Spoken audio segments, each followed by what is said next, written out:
Good afternoon or evening, guys. I've got discussion B for you. Let me get set up for the show and I will be right with you.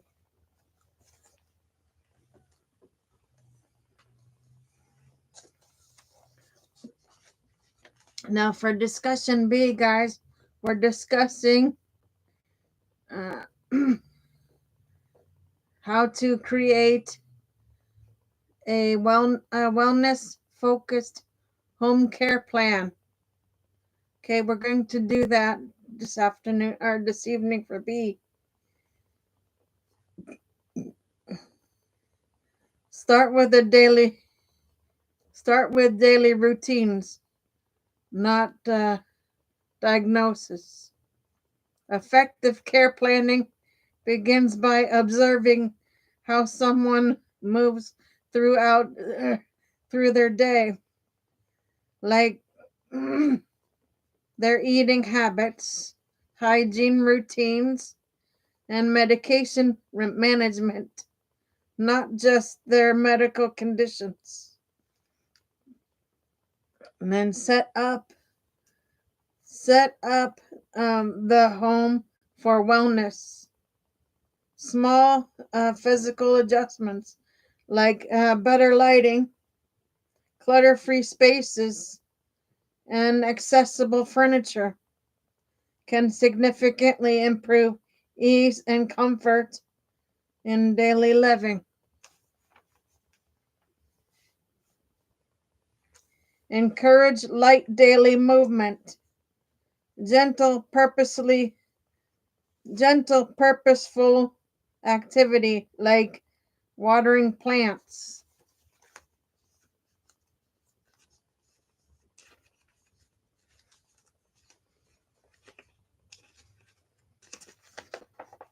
Folding laundry or short walks supports mobility, mood, and long term wellness without feeling like formal exercise.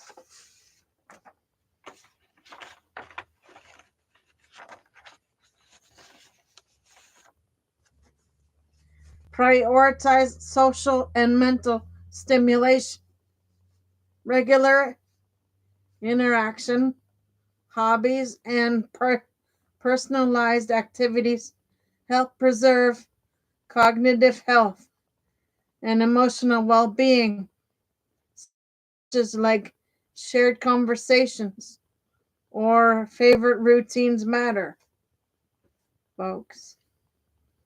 Stay flexible and adjust over time. Needs evolve, and so should the care plan.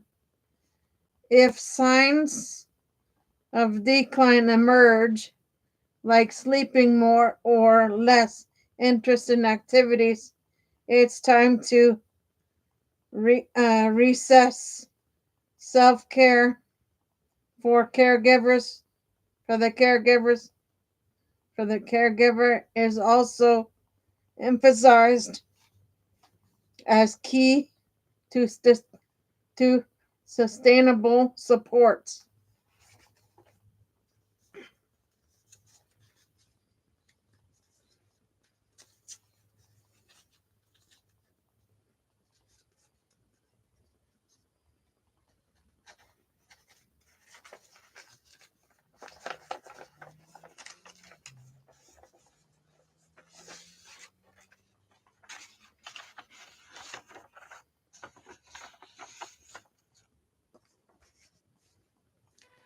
The, the outreaching message, compassionate, patient centered planning turns a house into a space that supports health and dignity and quality of life.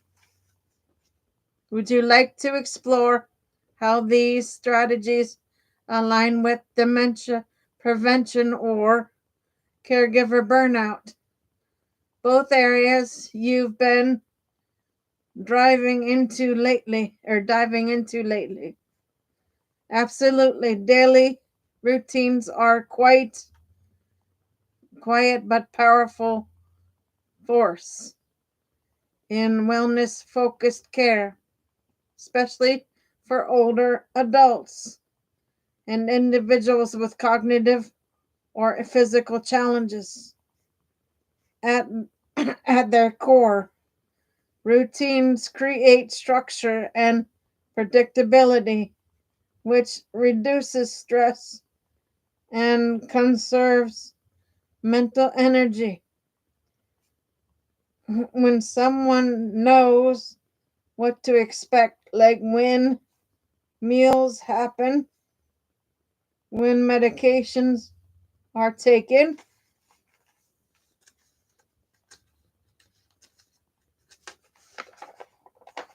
or how their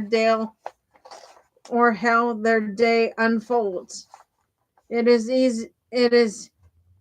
eases anxiety and promotes a sense of control.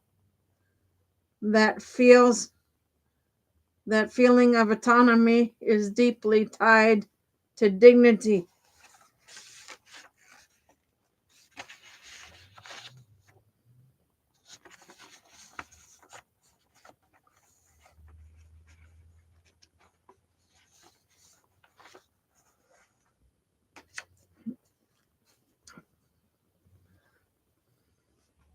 Neurologically, repeated patterns reinforce neural pathways. So routines can actually help preserve or enhance cognitive functioning for people living with dementia or recovering from neurological injury. Consistent clues like hearing the same music during grooming or using the same mug each morning acts as a, acts as anchors in a shifting cognitive landscape. From a caregiver's standpoint, routines serve as an early warning system. When someone deviates, like skipping breakfast, sleeping more, or no longer engaging with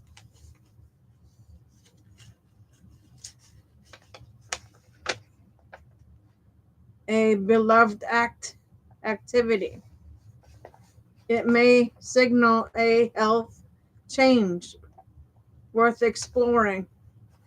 So routines are both therapeutic and diagnostic,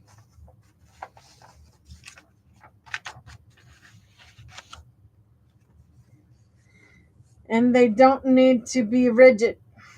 A good plan allows breathing room for spontaneity and joy while still offering enough regularity to provide emotional and cognitive grounding.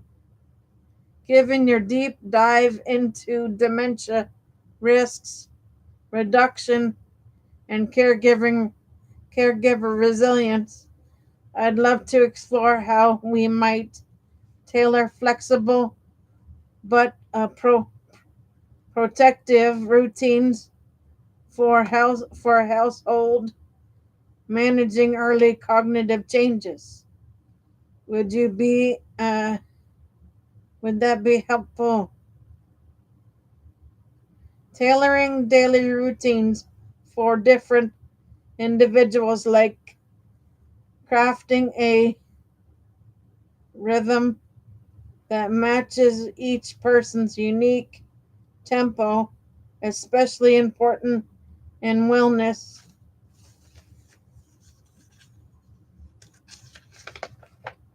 focused care. Here's how it looks in practice.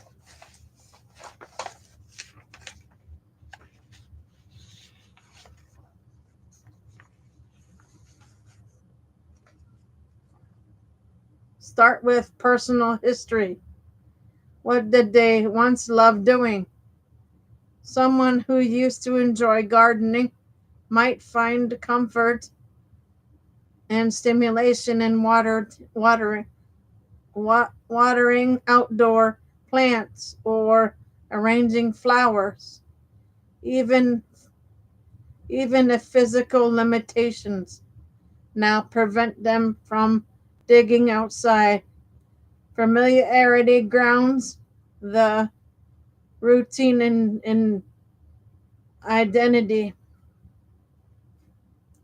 To adopt a cognitive and physical abilities, adapt to cognitive and physical abilities. For someone in early stage dementia, maintaining independence with light reminders might work well, like picture based to do lists or auditory clues in later stages.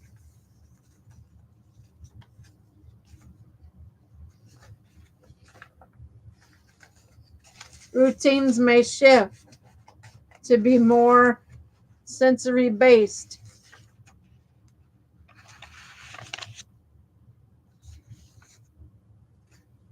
Consistent touch, music, or scent patterns that soothe or orient those with mobility challenges may benefit from seated versions of meaningful activities, e.g., chair yoga instead of walking, table games instead of puzzles on the floor.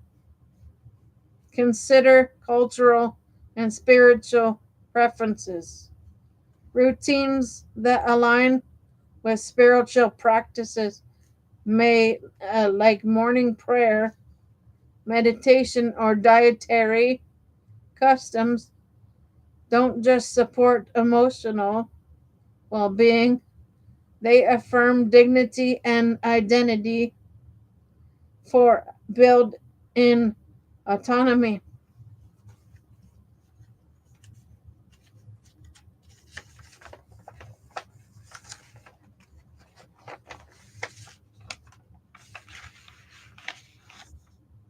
Offer structured choices. For example, would you like to take your walk before or after breakfast? A sample choice maintains agency and engagement without disrupting the flow of care. Sync with energy patterns. Some people are sharpest in the morning, while others bloom in the afternoon. Scheduling more complex tasks like medication organization or bathing to match these energy rhythms makes routines feel natural, not forced. Given your focus on cognitive rehabilitation and caregiving dynamics, would you we could delve deeper into how adaptive routines interact with caregiver burnout, because routines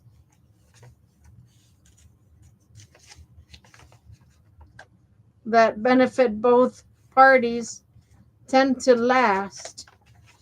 Want to unpack that angle next?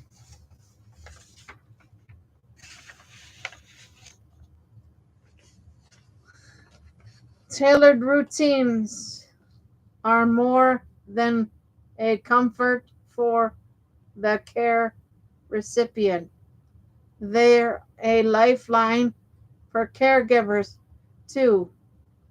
By uh, reducing decision fatigue and emotional friction, they directly buffer against burnout in several powerful ways. One, cognitive relief.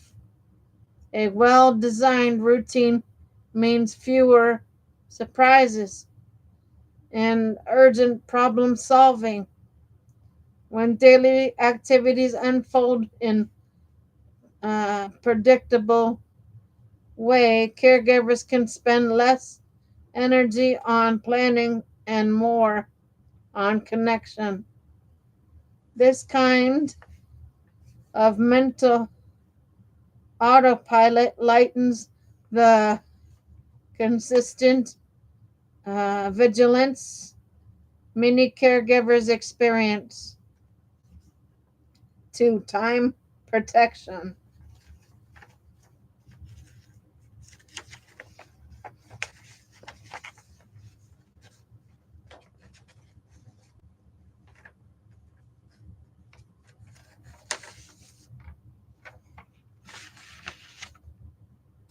Tailored routines help carve out predictable windows for rest.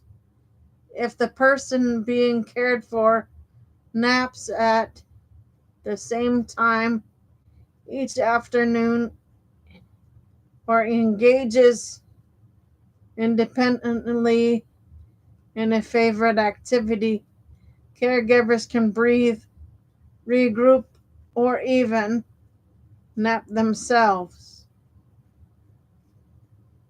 3. Reduce conflict.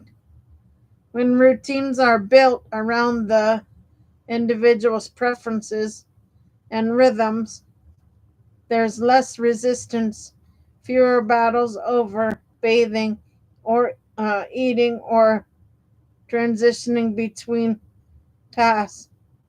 Less pushback means lower stress and better emotional dynamics.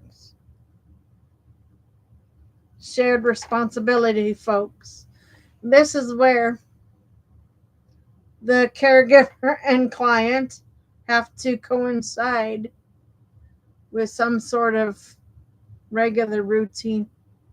Like the person being cared for has to accept the caregiver giving them lunch at a certain time of day, or saying to them, I don't feel, I'm not hungry right now. Put it off for maybe an hour or so. But consistency works with people with dementia, helps lessen their stressful moments.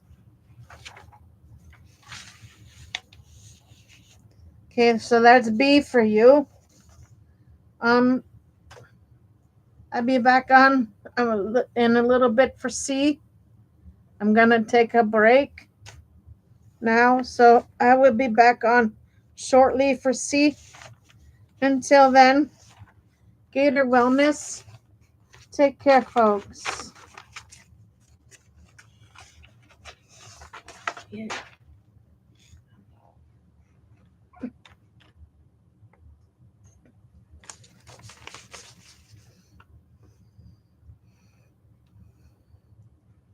I see everybody in a few for C.